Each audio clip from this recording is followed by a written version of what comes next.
Morning, everyone. It's so good to see all of you today. Thanks so much for coming. My name is Malcolm Young. I'm the Dean of Grace Cathedral in San Francisco. Welcome to the Forum Spring Season. Rhonda Magee is a professor of law at the University of San Francisco, the inaugural director of the USF Law School Center for Contemplative Law and Ethics, and an internationally recognized mindfulness teacher and innovator. For more than 20 years, she has been exploring how mindfulness and other contemplative practices support engagement in the world in the face of the multiple interlocking challenges of our times, including systemic injustice, climate distress, political polarization, migration, war, and their effects on all of us. A prolific author, she draws on law and legal history to weave storytelling, poetry, analysis, and practices into inspiration for changing how we think, act, and live together in a rapidly changing world. Her book, The Inner Work of Racial Justice, Healing Ourselves and Transforming Our Communities Through Mindfulness, which has been called brilliant and essential, offers a roadmap to a more peaceful world. So today we're talking about how inner work is essential in order to have the difficult conversations necessary for healing the conflicts that divide us. Rhonda, thanks so much for joining us. Thank you so much. I enjoyed reading your book very much, and I've been looking forward to this for a long time. Yeah, me too. I wonder, one of the things that you facilitated thousands of groups, and you know so much of what I want to know. But one of the questions you talked about that you ask different groups as they get together is, what race are you? And I thought, I was wondering if you could talk a little bit about what you love about being the race that you are. Such an interesting question. One of the things I love is just having, through my own experience of this body and the way in which the culture defines it through terms of race, right? Connects me with questions of identity, questions of meaning, purpose, heritage, lineage, through my own unique doorway, but then opens up a doorway to conversation with every human being about similar ideas and experiences. To me, it's race is just one of the many different kinds of concepts that we've created to help us navigate a world of difference and distinctive experience. And with all concepts, they are useful, can be quite helpful, can be enlivening on a certain level, and we can get stuck in them. Yes. So I think bringing some awareness to the both and of that, So the sort of part that is, again, an aspect that I celebrate has to do with, the very unique tradition of being a Black American, African American, that has in many ways inspired human rights and civil rights work across the globe, across centuries. Just this morning I was sort of reflecting on the role of the Black civil rights movement and the link between contemplative practice, which really probably has always existed. There's always been a link. Yes. But we don't often highlight so much the underlying contemplative practices that have supported civil rights work, for centuries. But there are different touchstones of that, and one that, again, is an example of the kind of aspect of what's called Black American history. Really, it's American history, really, it's world human history, but it's a part of my own lineage experience that is a kind of example of what I celebrate and am proud of. Just looking at the 1917 NAACP silent protest march that happened to protest lynching, to protest anti-Black violence that was happening in the World War I era, happened in New York, helped make the case for the inherent dignity of Black folk that was constantly being challenged and has been challenged since enslavement, certainly in this country.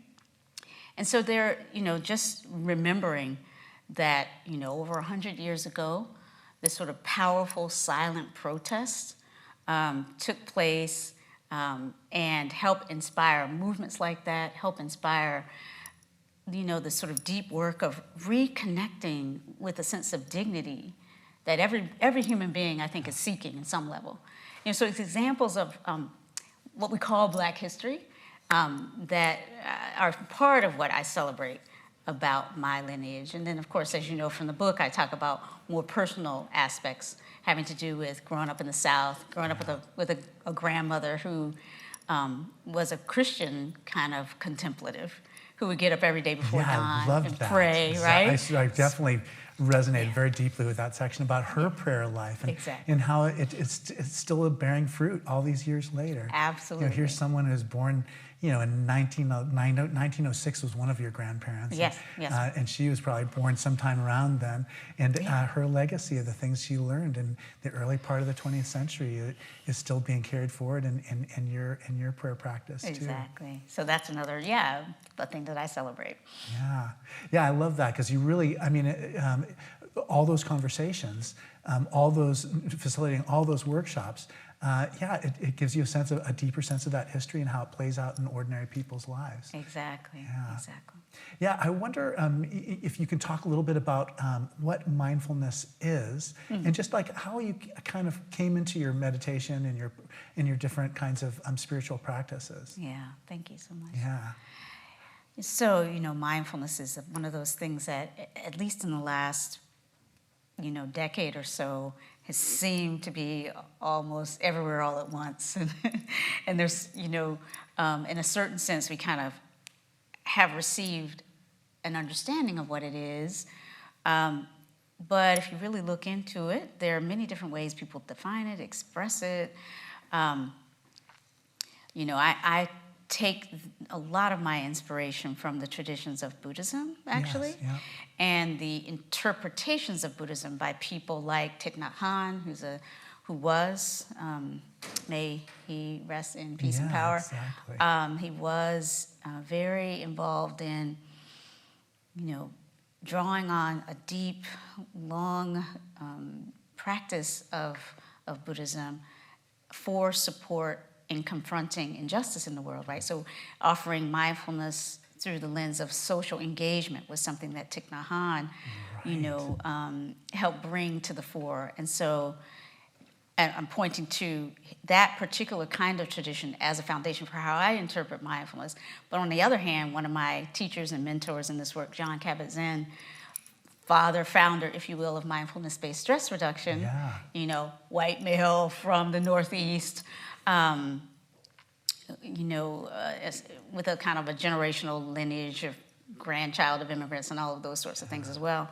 But John has been very, I think, instrumental in giving us a definition that we can work with. And so he uses this definition of paying attention on purpose, with a kind of an attitude of friendly openness to what is here and what is arising.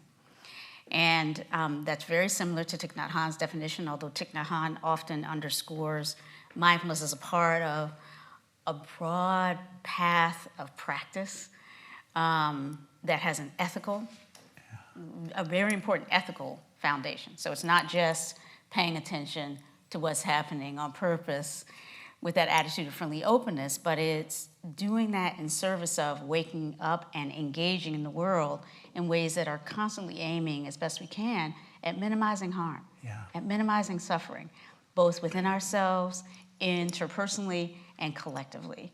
And so when I think of mindfulness, I'm certainly drawing on my friend and teacher John's very secular, portable definition.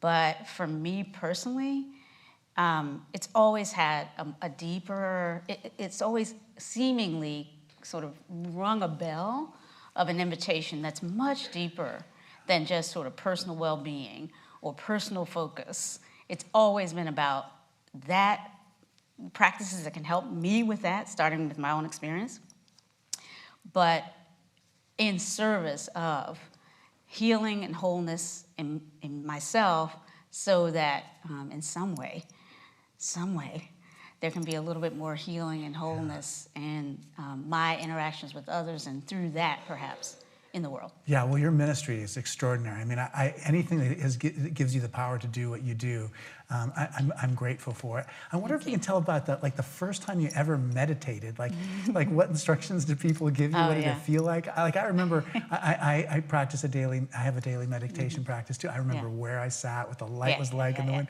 But what was it like for you, and how were you first exposed to it? Such a great question too. So, I found these, as I mentioned, I had my grandmother as a sort of an inspiration when I started looking for something like meditation. I was at that time in my mid-20s. I just moved out to California from Virginia, where I've gone to law school and graduate school in sociology and undergrad. I mean, I did all these things and trained in all these different modalities for like leadership and success, including little known fact of training as a military officer, an Army officer. So I did Army ROTC, got my second lieutenant status. Like I did all these things. Yeah, I read your CV. It's just amazing. Yeah, it's just sort of. And then I come out to California. I have a couple of months actually between taking the bar and starting my job. And I really realized I couldn't relax. Like I'd just been trained to do a lot of different things, but not to actually to be at home in my body, to like notice my own mind going off in ways that sometimes were helpful, but weren't always helpful. And again, remembering my grandmother and the way that she would get up every day and have a very disciplined approach to her day that was inner directed, inspired me to look for something. And I was curious about other ways of expressing that, or manifesting those intentions beyond Christianity, but ways that might help me really notice what my own mind might be doing to waylay my whatever possibilities might be before me. And so as I was sort of bouncing off the walls of my apartment in Oakland at the time, waiting for my job to start, I found a book that my partner had. My partner, who also was about to start his first year as a lawyer, but whose family he had resources I didn't have. They'd gone off on a post-bar trip. His family's from India originally, so they were going back to India and traveling and doing this and that, and I was in the apartment in Oakland. But I found this book called The Bhagavad Gita for Daily Living. Oh, yeah, of course, by Eknath Easwaran. Exactly. Yeah, so he's my friend and my teacher. Is he? Yeah, Well, that's beautiful to hear because he was my first friend and teacher through that book. Yeah. I didn't meet him, never had the pleasure of meeting him in person. But that book he would have loved really you. inspired me. He would have loved what you're doing. He would have. Oh, wow. He focused so much on young people to have this kind of effect. Yes, he created this Blue Mountain this. Meditation Center in the East Bay. Uh-huh. And so for me, it was just like, oh, wow, here is a book that describes a practice for, cultivating concentration, cultivating focus. Right. And he talked about one-pointed attention, exactly. Centering meditation. Eightfold path. Yeah. So I read that and was just like, all right, this sounds like, just to read it, it sounded like this in and of itself is centering. Just reading these words, what better, how much better might I feel if I actually try to practice it? So I started practicing it. So I was in a little apartment in Richmond, California at this point. We'd moved from Oakland, Richmond. And just explored on my own, meditating. I didn't have a guide at the time. I wasn't in a community. I wasn't in a public space. I was at home on a couch. Yeah. And I do remember feeling, wow, there's a way that we can kind of calm the mind in all of its, often embarrassing efforts to try to get ahead of whatever is happening and understand it and like judge things and like, interpret things. But there's a way that we can pause all of that and cultivate a way of being that can perhaps provide a little bit of space. Now I often think of the metaphor of mindfulness helping us at will be able to choose a way of almost having an eye in a storm. Because we're all kind of, there's a lot of storms happening right now. And so that ability to pause and create space within which to see things more clearly and to see our options for how we respond to things as opposed to automatically reacting. I got a little bit of a taste of that from that initial self-directed, self-guided meditation based on a book.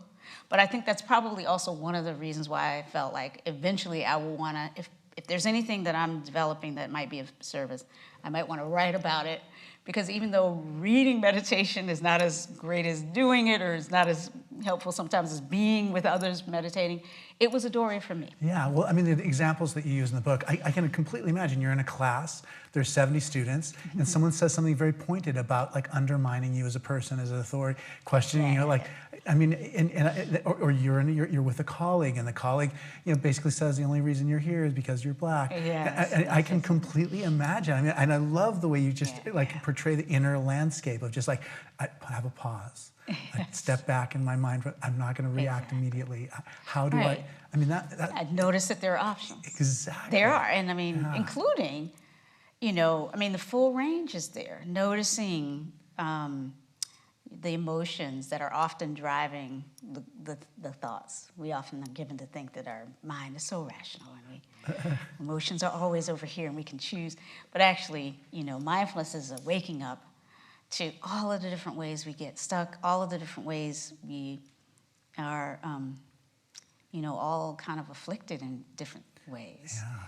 And, you know, helping us realize our capacity to discern a way of being with all of that, you know, on balance, it's not about being perfect. It's not about, and it's also not about like pacifying ourselves and getting ourselves into this place where we don't do anything. Right. I'm a law professor. It's about doing things and being with people in service of something, right? Yeah. But it really has helped me with, you know, sort of, you know, a kind of a long arc, which I feel like it's a lifelong invitation to sort of deepen our rootedness, our sense of our inherent belonging, our sense of the capacity we all have within us for you know, again, healing, for a sense of wholeness, a sense of we already belong, or we wouldn't be here on the planet. Like, life has selected for us in a deep way. And, you know, and we can, in any instance of challenge, feel the truth of that and resource ourselves with, beginning with just a simple breath, beginning with just simply feeling, you know, the way in which these sort of soft-bellied carbon-based beings are organic and are attuned in ways that are, again, often beyond our thinking brain's ability to see, attuned to ways of healing. Like, you know, breath is a beginning. Yeah. And it's an opportunity to begin again, no matter what kind of trauma we face. I grew up in a household where there was, frankly, a lot of trauma. Yeah. So I speak about this from a place of knowing about suffering and knowing about the need for having these practices to support us. How did you get from the Bhagavad Gita for daily living to like being more connected to like a community of people who you know, were following these mindfulness practices? You know, and this is another good question and an interesting, feels a little bit like an unusual story because, I mean, I guess all of our paths are always 100% unique, right? And we sit down and listen to the details, it's always like, well, how in the world did it go from there to there? That's a unique way. But if we ask everybody that question, they all have that beautiful kind of differentiation that, you know, makes for vibrant, diverse life experience through which we grow and learn. But for me, you know, I, as I say, had started meditating right before I started my first law job. Yeah, good timing.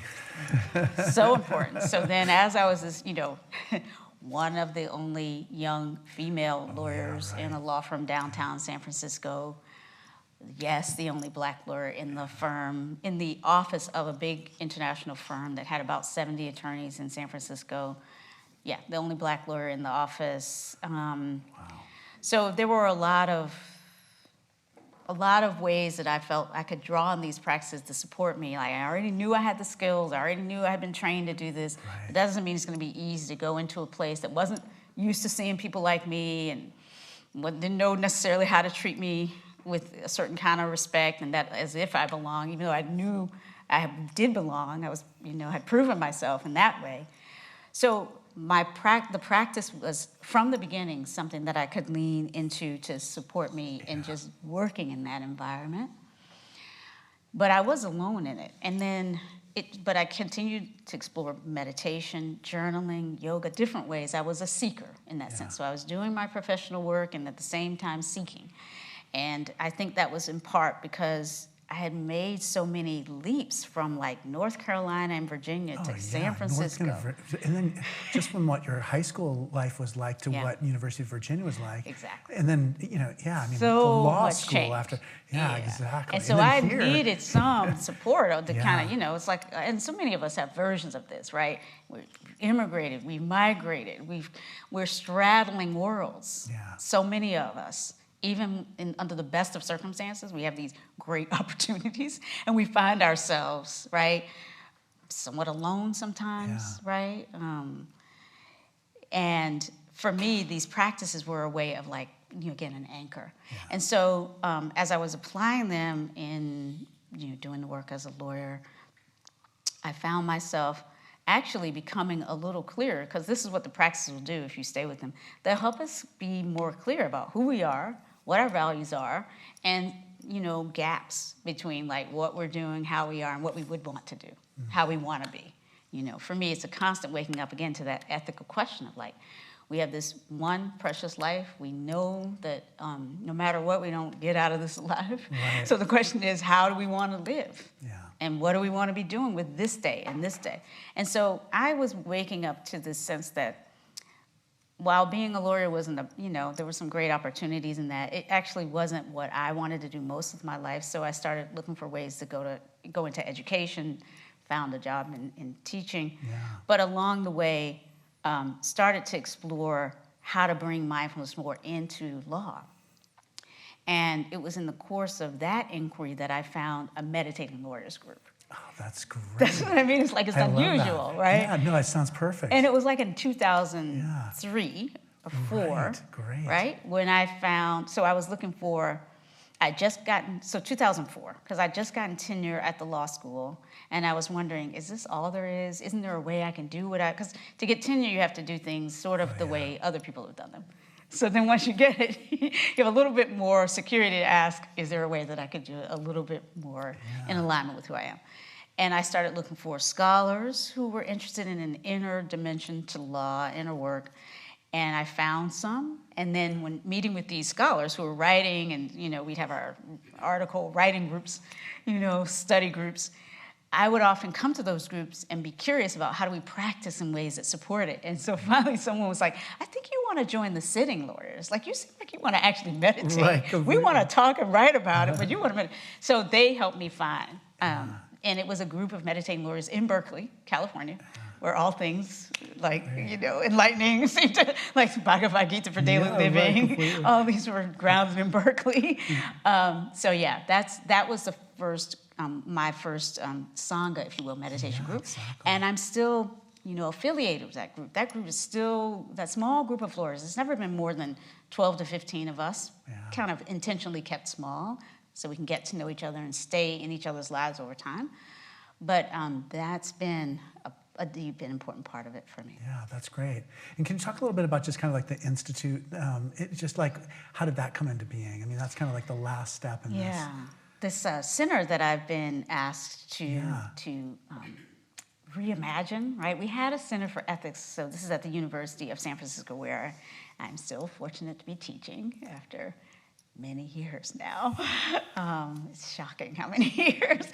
But just this past year, I have accepted an appointment to direct a Center for Contemplative Law and Ethics. Yeah. And we had a Center for Ethics at the law school, but I have sort of refocused it to center it on contemplative ways of knowing and of being, and of exploring what it means to bring ethics into the role of lawyering, into the work of being a lawyer.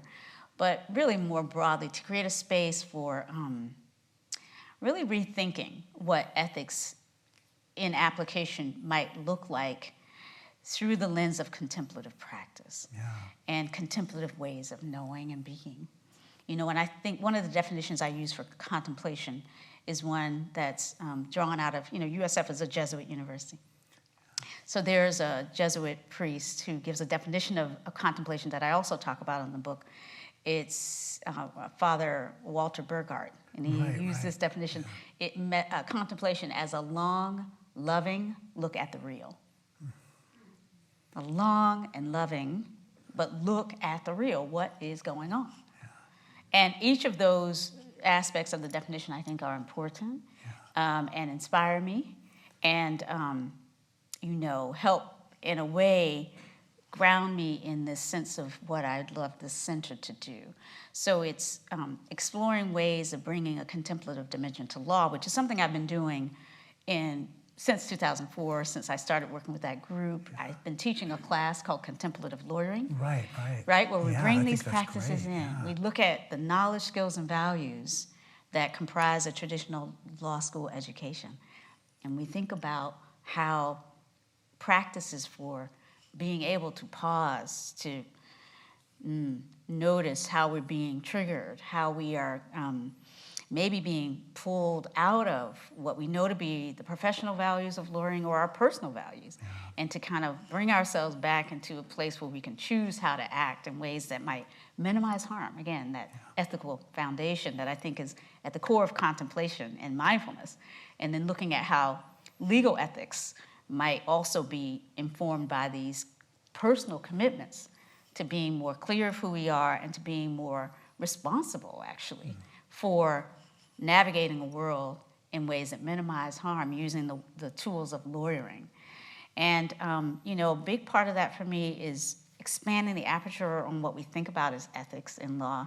In law, it's kind of an arid area. I have the support in the launching of this center. I'm supported by one of my colleagues, Matthew Liebman, new professor of law there, who teaches in our animal law program. He's the director of a wonderful program there because again, we're looking at not just human experience and the ways that we suffer in our embodiments, but really it's opening up that aperture on the connection between us and the more than human world. Our four-legged friends, the animal world, but also the planet. It's a recognition that, we're interrelating with all things, and our actions impact all those things. So I'm very fortunate to have Professor Liebman work with me, but he's also a professor of ethics. And I know from conversations with him, my own experience as a law professor, we think of ethics in law in a very rule-bound way, and almost like a minimum competency kind of way. Like if you pass a part of the bar exam, which has a professional responsibility piece of it, then you pass that somewhere when you were in your 20s. And your ongoing engagement as an ethical lawyer is something often really left to you to deal with on your own with not a lot of support. I think in this center, we want to invite thinking much more concretely about ethics as an invitation to think about how our actions impact actual human beings, how law and policy impact actual people, and to kind of interrogate the ways that we're often protected from reckoning with the consequences of law and policy. So interrogate how we get separated from communities who are harmed, and how the law, normalizes that, and really invites us to get to know the types of harms, really explore what suffering looks like from the real people, whether they're people who are being unfairly incarcerated, or people whose lives are being unfairly impacted by environmental injustice, or immigration policies, or policies that have disproportionate impact on women. Getting to know the real, actual lived experiences of people who are impacted by law and policy, and instantiating practices that keep us, as Brian Stevenson, author of Just Mercy, death penalty lawyer, who's another inspiration of mine, he talks about being proximate to those who are suffering. Right. And that's another touchstone for what I think the Center for Contemplative Law and Ethics can do. Reform what we think of the role of lawyers, think of as the role of lawyers, with a foundation in a commitment to contemplative practices or contemplative practices, and then deepen our courageous commitment to staying close to people who are suffering and to responding to that in ways that, Cornel West, Martin Luther King Jr. would talk about justice, again, in a way that we don't always talk about in law school, but as love in action, right? Justice as what love looks like in public. So I hope the center will help keep us honest about finding ways to get out of all of the legalese and right down to the question, how is this impacting people? Where is the opportunity to bring a more loving response to suffering into the world? Yeah, I think it's so important, and I'm so glad that that the law school is being responsive to just changes in society and changes in the law. I think it's really forward thinking. Yeah. I want to talk about race today because I just feel like I feel like I have so much to learn from you in this department, and this is what I was looking forward to most. Yes. But I wonder if you can talk just a little bit about your own experiences growing up. Yeah. You and I are both exact contemporaries. We were born in the same time, so when you were a sophomore in high school, I was a sophomore in high school, Yes. and all the way down. Where were you growing up? And well, I lived in the East Coast when I was very young, and then I lived in California when I was in junior high school and high school. But I would love it if you could talk a little bit about just kind of what your experience of like television, media, what your home life was like. I mean, just how race looked, and how we would describe it to someone who is younger, who may not have been around then. Well, so I grew up, as I talk about in the book a little bit, of course, in North Carolina and Virginia. Yeah. And I'll just name it for those who haven't read. Born in 1967.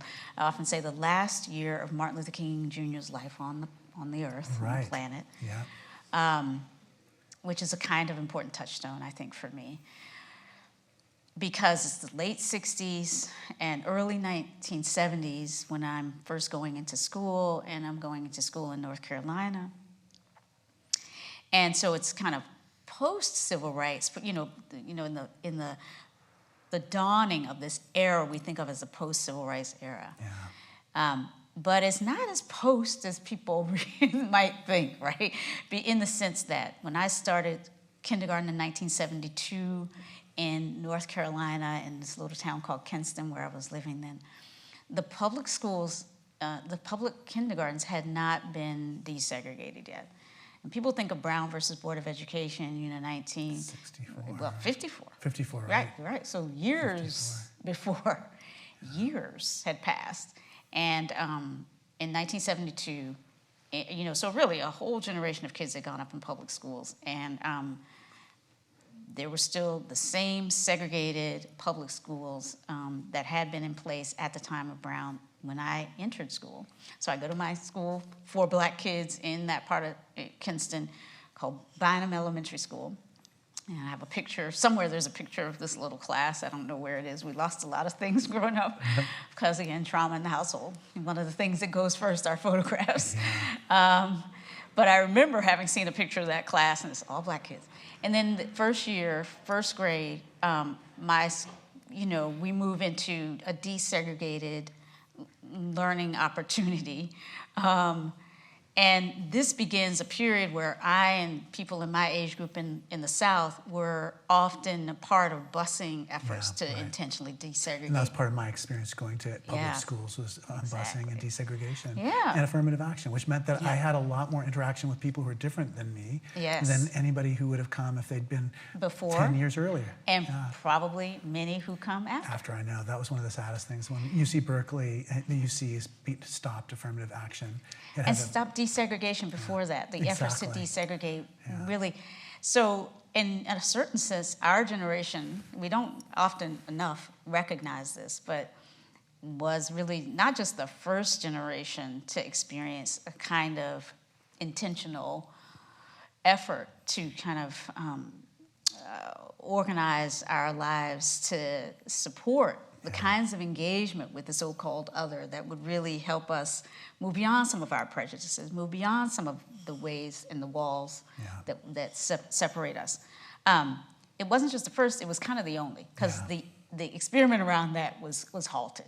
And those of us in law can point to different cases and moments where we started as a society to pull back on some of those commitments toward desegregation and later affirmative action, or desegregation and affirmative action is two kind of twin projects that the law had been engaged in during our generation to really help support this, what I think of as like an effort to repair, right, a long delayed effort to repair some of the structural injuries that white supremacy and segregation and all the harms that are tied to racism and the structures of oppression tied to racism in our society, right?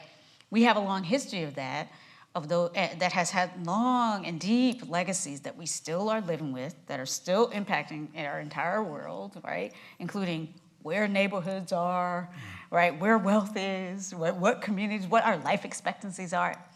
Our entire culture has been formed in many ways, and I say deformed, by some of the legacies of the deep structures of separation, who belongs where, neighborhoods, wealth building, all of that. And, as I say, we came up in a time where, for at least a while, there was an intentional effort to do something about some of that. And that effort the commitment to really, address and call forth a remedy to match the Brown versus Board decision saying, separate and equal, right? The segregation regime that had been in place since Plessy versus Ferguson, which was the case that allowed segregation to become normalized in the post-Reconstruction, post-Civil War era, right? We have the Civil War. You think we're going to maybe, right, with the 13th, 14th, and 15th Amendment, that might reconstruct America. A lot of law scholars saw the Civil War, post-Civil War as like a new constitution has been formed, because we actually now have an equality doctrine coming out of the 14th Amendment that wasn't in the Constitution before the Civil War. We now have a commitment to ending slavery in the 13th Amendment that wasn't in the Constitution, right? We have the 15th Amendment saying, that there is a right to vote that should be available. All of this happens in the 19th century, and it gets shut down after Reconstruction because of Plessy versus Ferguson and other law that helped balkanize and normalize, again, this restoration of white supremacy, this kind of return to a way of keeping separate access to resources and opportunity in place by race. And so Brown versus Board disrupts, right? It comes to say that's not constitutional. That is not what we meant by the 14th Amendment. That's not what the promise of the Reconstruction period after the Civil War was meant to give us. But Brown versus Board of Education and all of its promise was also always contested, continues to be contested, right? So in a certain sense, we're still, unfortunately, those are one of the questions I had, and I love this, that you're so clear in this book about this, and that is, so racism evolves, and so it kind of morphs, changes like, to be the new thing. So what it was like in 1850 is different than what it was like in 1870, which is different than what it was like in 1890. Different than what it's like right now. Yeah, exactly. 1975 versus 2025. Yeah. So I wonder if you can talk a little bit about just like how, this is like the magic, like ball kind of thing, but how do you see racism evolving now as we're looking forward from this point? I think it's much easier to see those examples after they've happened, but what insight do you have in terms of just about what's happening with racism now? I just think of all the people on television talking about wokeness or people who are woke or what have you, but that might just be a distraction from what's really going on. Well, isn't it interesting? And I'd be curious of those who in the audience who are listening here today in this moment and who will listen to later in a recorded form, would say from our vantage point, because as you know, I believe that mindfulness is inviting us, and these contemplative practices are inviting us always to come back to what we already know from our own experience. So it's often a temptation to look upon people like us, they will tell us how racism is evolving. Right. And in fact, we all know a lot, right? Yeah. But we also know things that we don't know we know, the subconscious parts. Exactly. Yeah. And in fact, so just to say that one of the insights that I draw on in terms of linking mindfulness with this work of becoming more aware of what racism looks like today is to think about, the Buddhist teaching, for example, on what suffering is. It's greed, hatred, and delusion, and how different ways of attaching greed, different ways of resisting things that are attaching to something that's changing, or attaching to things that are not permanent, and resisting change, right? This, in and of itself, is one of the core ways that we suffer. And I often think about racism as a kind of racialized form of greed, hatred, and delusion. Right? We get so attached to a sense of me, my, and mine. Yeah. And then, applying that to, my people. And race is just one of the many ways that we can define my people as those who are entitled to something that your people aren't. Yeah. It's not only race as human beings, right? We look at religion as another vector where we can other, or gender, age. Again, as the sociology person in me knows that we categorize as human beings, and race is just one. It's the one that we go. It's one of the go-tos in the U.S. But really, if you look around the world, the temptation to kind of categorize human beings and then rank order and then distribute resources based on all of that in uneven ways, that seems to be fairly universal. Yeah. But at the same time, the efforts to minimize the unfortunate aspects of that and the unequal or unfair consequences of those categories is also a constant. There's always people everywhere trying to say, right, there's a different way. We're all, one human family. Exactly. And so, I see racism, we can all see the temptation to revivify notions of who belongs and who doesn't, whether it's the rise in white nationalism, which is, kind of showing up these days in a new effort to normalize some pretty horrible sort of ideologies and worldviews. And when I say pretty horrible, I mean the most hateful ideologies and views that we've invented as a society are being kind of renewed and represented for us. Yeah. We see everything from just sort of debates about immigration and who should come and what are the consequences that have this racial tinge to it, if you will, that are racist, to swastikas again showing up in the protests at the Capitol. Yeah. Right. So we know that a renewed racist political discourse is a feature of our culture right now. It's not a bug. It's here. Yeah. And so we know this. I think about this too so often. I mean, so there's like the big things that are happening, and there's big demographic changes. I thought your book was helpful just to remind us that 77% of people in America are white. It's like, so why, one of the things that in the Bay Area, it often doesn't feel that way because it isn't so here. But broadly speaking, we're still a solidly, predominantly white country. Yeah, exactly. So if every white person just voted for white people, then no one else would have a chance to lead.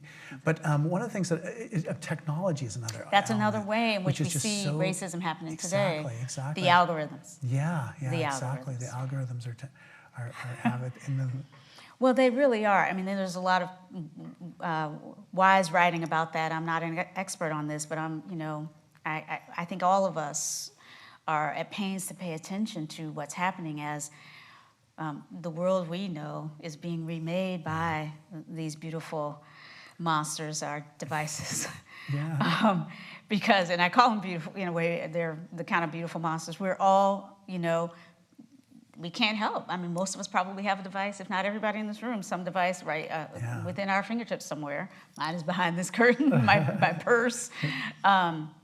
But, we are more and more drawn into a way of being in the world that's almost completely, I mean, even the technologists say this, our attention, our way of being is being sort of colonized into technology as an interface. Yeah. And by colonized, I mean, it's almost like that's where all the attention, where all the money is, where the recognition is. And our young people are being raised in a sense to believe and feel that if they're not alive and present and seen in the tech world, they don't exist. Yeah. Right? Their lives don't matter unless it's being replicated or reinforced by likes and clicks and this and that. And the algorithms that run all of that draw on the information that's available in the world. Yeah. I was actually flying back from the East Coast just yesterday and happened to be sitting beside an executive at Facebook. I can't say his name. We didn't exchange names. You know how it is on these planes. Yeah, these deep conversations, you have no idea what you're talking about, except you knew roles. And he was sharing just about, these algorithms and we're talking about the threats to to humanity generally. But one of the things that he was pointing to is how, insofar as, for example, AI is just drawing on the information that's available, the information that's available doesn't privilege, for example, when we're having conversations about how to develop policy or corporate initiatives. Too seldom are there metrics for discerning what to do in the world that take into consideration how human beings will be impacted. Yeah. So if the computers, if the algorithms are just looking at what's out there, they won't get a lot of examples in the world. There's going to be a lot less Rhonda Magee and a lot more, it's just the money. It's just the short-term consequences, right? Yeah. And same is true, right? So the information out there is often organized around, privileging whiteness, privileging communities who have been identified as white.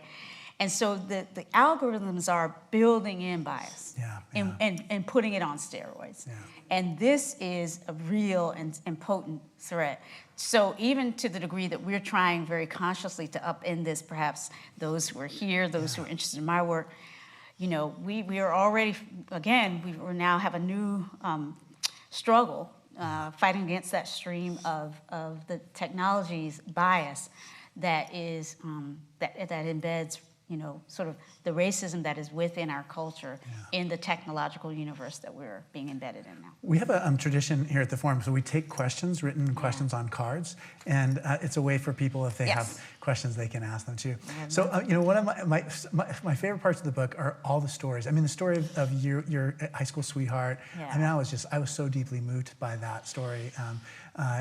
Your boyfriend in high school was white, and his family just absolutely did not approve you. But we were in the South. We were in Virginia. Yeah, but the idea that they would throw their son out like garbage because of this idea that they had about their race. Favorite son, right? Yeah, exactly. But what I love is also the different times when you're talking about just the groups that you have. Sometimes there are groups that are mostly white, sometimes they're mostly people of color, all sorts of different contexts. I wonder if you can talk a little bit about some just surprising things that you've learned in those groups, or surprising experiences that you've had in those conversations about race that are really revealing. They require a lot of that we like step out on faith, that we are honest with ourselves. There's a lot of chance to have our feelings hurt when we're in a conversation like that. That's true. So I wonder if you can talk about some of the things that you've heard and learned. Well, just, one thing, since the book has come out, 2019 is now 2023, as we're having this conversation, it's been an interesting journey because of some of the things we were talking about just a moment ago about how, frankly, white nationalism appeals to a kind of a new neo-racism, a kind of a newly bow-tied and Madison Avenue packaged white supremacy is sort of being, presented from the highest levels of our political culture and media. And now we've seen the attacks against the reckoning with racism that was coming into our culture during the George Floyd moment in 2020. And yes, there's going into this narrative about the perils or the terror that we should all feel because of something called critical race theory. Which, oh my gosh, that's just so I'm just astonished by that. Wokeness, or whatever. Isn't that so strange? I mean, I could never have predicted that. Well. I really couldn't. I mean, just like Mari Matsuda, Charles Lawrence, that their writing would all of a sudden be be dismissed without anybody even taking the chance to read it. I mean, it's Pat Williams. But I mean, that's how racism is, I think, always does. It just takes something and makes it a symbol of something that's hated. It's all about a big lie, right? Racism, right? So the big lies that justified slavery. Right. That if you think about it, like for hundreds of years, there's all these big lies about people in bodies like this not really being human. Full stop, a big lie. Yeah. But again, one that the whole culture sort of, built its entire structures completely around it, like where you live, what income you make. And our ancestors, right, in this room, if they have a lineage that dates back to the era of slavery, were, lived in that. Yeah. And so we are often kind of struggling with the dynamics that would delude us, that would confuse us, right, into believing things that are really kind of not true.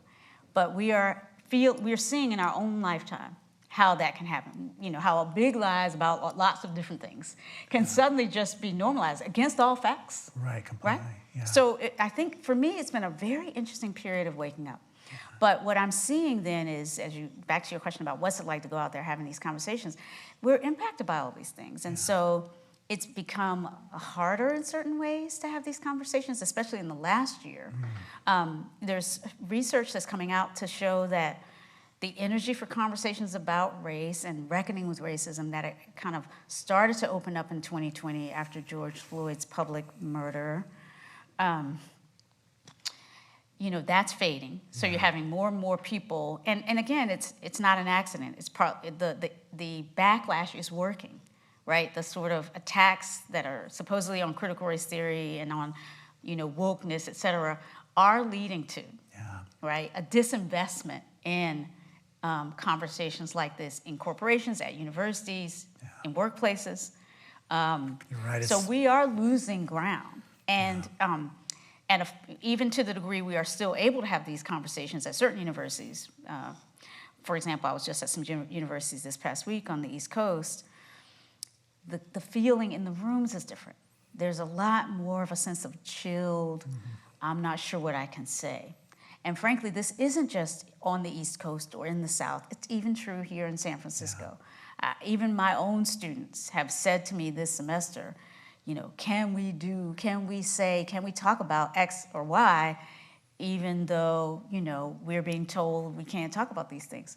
So even when we are not saying it in our institutions, that is in the room now. Yeah, you know, it's so funny because Pat Williams was on the forum like 2 months ago, but we're talking about censorship in the South. And yeah, I mean, censorship's happening there in that way, but you're right, it's even having an effect in any conversation you have anywhere. Because that's what tyranny does. Yeah. I mean, that's what tyranny has always done. Whether we call it fascism. We sort of start to conform before we have to. And that's what we have to resist. Like, it's, you know, we start to, in a certain, often unconscious way, collude with the forces, right? Because we're just trying to survive and we're just trying to minimize, you know, blowback, and we're all suffering so much right now that we almost kind of don't want any extra distress. Right, completely. So we can understand, I have some compassion for what's happening, but what is happening is we are starting to conform before we have to. I've even had people say, well, do we want to call this here in San Francisco at my university, do we want to call this or that anti-racism? Because isn't that going to, you know, turn off maybe students who are coming from someplace where, right? Seriously. So we start to then conform before we have to. This is what we have to fight against. Yeah, that's exactly right. There's a little section in there where you talk about Michelle Obama, and you're not critical. I love the way you handle it. But you say, you know, going high when others go low, that's not enough. Like that just being a person of upstanding character yourself isn't enough to undo racism. Well, we try that. And even the Obamas keep trying that. And it's not that we don't try to kind of keep going high. But I think we also need to do what we can to, again, do something every day to demonstrate justice, to demonstrate a kind of a pushback against the forces that would silence us, the forces that would kind of, you know, reform us as separate and, you know, committed to, you know, sort of revivifying those hierarchies. And I mean, because again, those forces are alive and well, and it's a little bit of naivete that can come with wanting to do things in ways that minimize harm. And this runs through spiritual practice communities who are interested in this. There's a phrase called spiritual bypassing, which is about the temptation sometimes where we really love to look at our highest goals, and when we talk about race, we can get into a sense of division and pain and suffering, so we kind of want to avoid it. But we really have to, that's why we need the ability to cultivate that kind of like, no, we can do this. We can have hard conversations, and we can have them with love. And that's actually what I think we're trying to do. So here's a great question from our audience. You speak to dignity often. What is your definition of dignity? And how do you observe dignity showing up in our lives as a whole? Yeah. I love that question about dignity. I love it too. So I've thought a lot about this concept of dignity over the years. It's partly because as a person who, is trained in law and teaches law, it's very clear that the notion, something called dignity, some notion that first of all, let me just say, whenever we use words, we're always, pointing towards something, some meaning that we're struggling to articulate. We're using a word as a placeholder for something. So what is the question I'm interpreting this question is, what is the word dignity? What is it holding the place of? Like that we feel as an aspiration for how we are with one another. And law, of course, is all about words, concepts, placeholders for all kinds of aspirations, and then creating a place where I hope nonviolently always we can contest what those placeholders mean.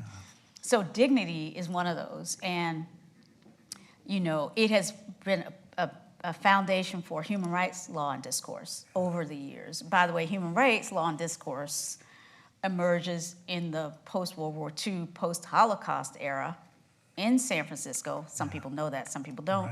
Right here, we wrote the Declaration of Human Rights and promulgated that in the post-World War II era to help instantiate this idea of a universal right and entitlement to being treated with something called human dignity.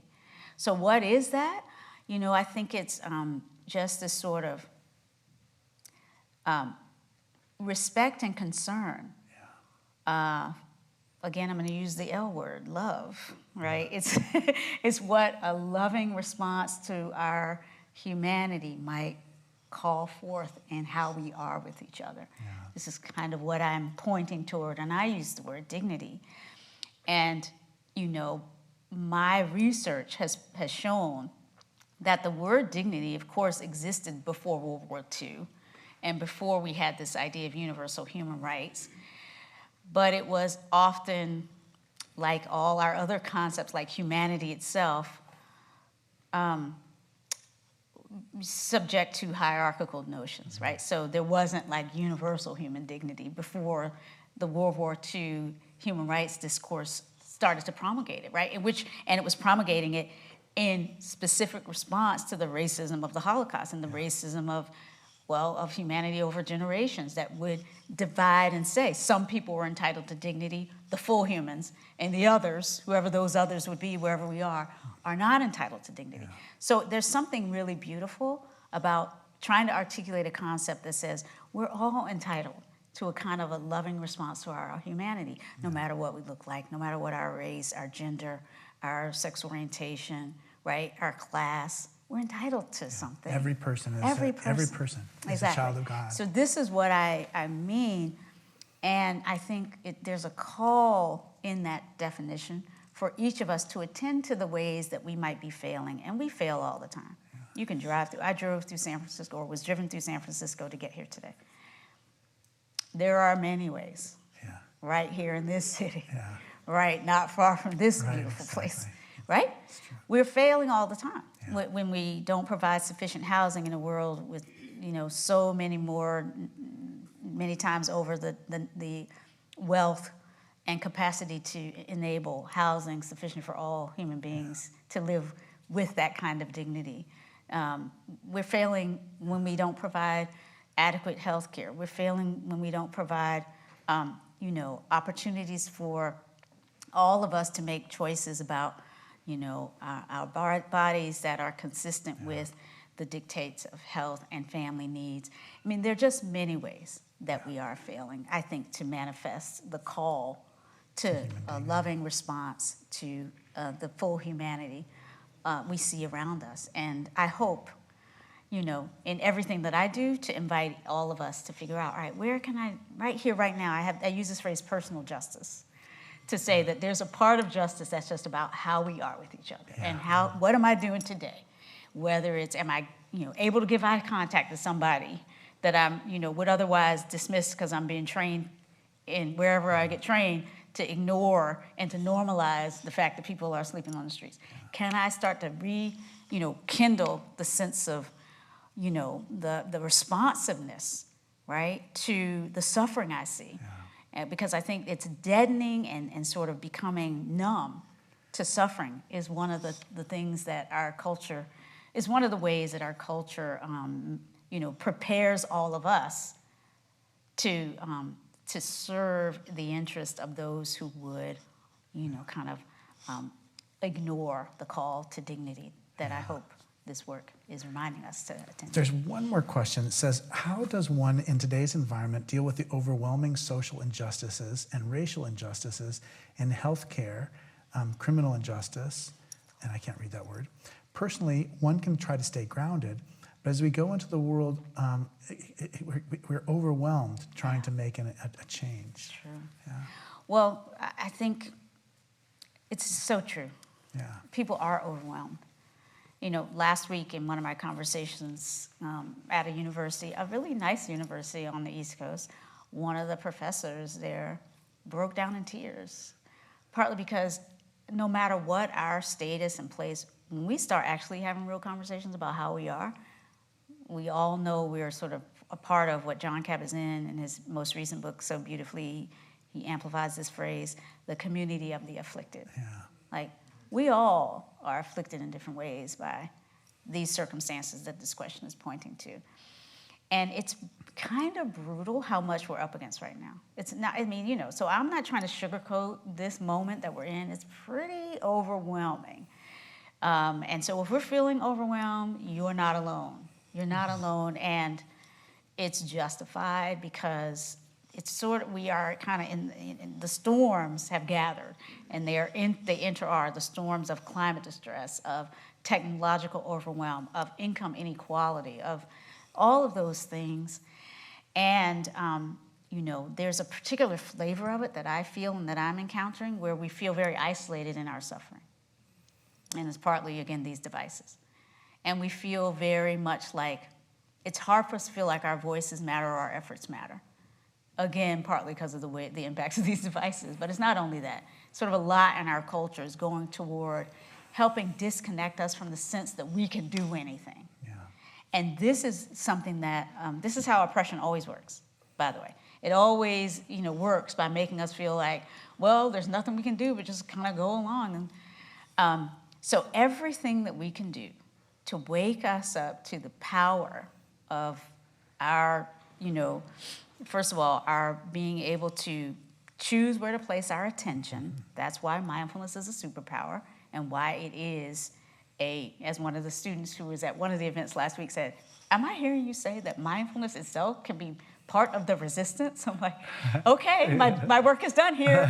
Yes, because choosing where to place our attention is maybe the first approximation to freedom and to waking up to oppression in this moment. Because again, the technological revolution is, and combining with these forces of oppression to sort of, manipulate our thinking and our attention so that we're always feeling distressed and we're always feeling, outraged. Once we start choosing to place our attention in more life-affirming, more kind of restorative places, then we can together, find, the energy and the wherewithal to take the actions, to vote in ways that can, manifest the love that we feel, not the fear, right? In other words, we kind of need this sort of personal waking up to help us be able to manifest some sense that we're still alive together. And that together, often we can't do these things by ourselves. Nothing meaningful in terms of real change can be done by ourselves. But once we can reconnect to being alive together, which is a big part of what needs to heal, from there, all kinds of change can happen. It's that we are the biggest, I think one of the biggest things that mindfulness can help us do is reconnect with the power that each of us already has. We all have, even though we are not equally empowered. To be alive is to have power, to make a difference. And the right use of our power is something that I think we can cultivate, but we've got to first reconnect with our power and reconnect with a capacity to deploy power with other human beings who are struggling to instantiate dignity, for example, as opposed to power over. Because again, the narratives that run our culture are often about power over as opposed to power with. And to me, this is what, we're inviting with this sort of engaged mindfulness. Yeah, and I do look at these tremendous challenges that we're facing. But I real. look at the ministry that you're doing right on the ground with, just like that this weekend, as you just got back here. I just think of the students that you're encountering, the ordinary people that you're meeting, those conversations that you're facilitating. Just the consciousness that you're raising for me. You're really one of my heroes out there on the front line, and those kinds of things really give me a lot of hope, because we're giving these challenges, and it's like a moment for heroes to be heroic, and you're definitely one of those people. Well, and thank you so much for saying that. I feel the honor of that. But really, it's about knowing there's that hero in all of us. Yeah. And to really allow ourselves in whatever way.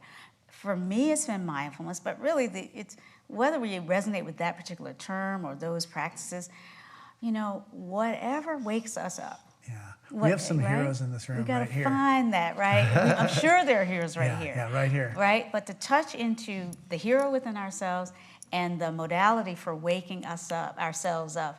Howard Thurman, a local hero, no longer obviously completely. Just down a generation ago. Here, right, he created and founded the Church for the Fellowship of All Peoples. He was one of Martin Luther King's teachers. He famously talked about how we really need to get in touch with what can wake us up to what is most alive in us, and to offer ourselves from that place. Because what the world needs is more people, more of us who are in touch with the hero in us, in touch with the life and the love within us, and the sort of justified, indignation.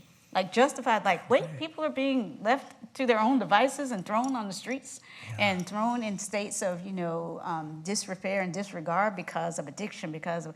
We can do better, and we can do better together. And that's what I hope these practices and this way of being can help us touch into, because we need this, right? We need the joy of being alive again. Well, we are going to be online on Wednesday the 25th, and my guest will be the economist and sociologist Juliet Schor.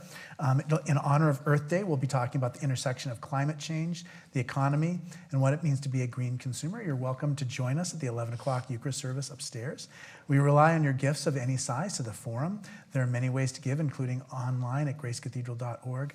And Rhonda, thank you again so much for being here and for your ministry out there in the world. We're very grateful for you. Thank you. I really, really appreciate it.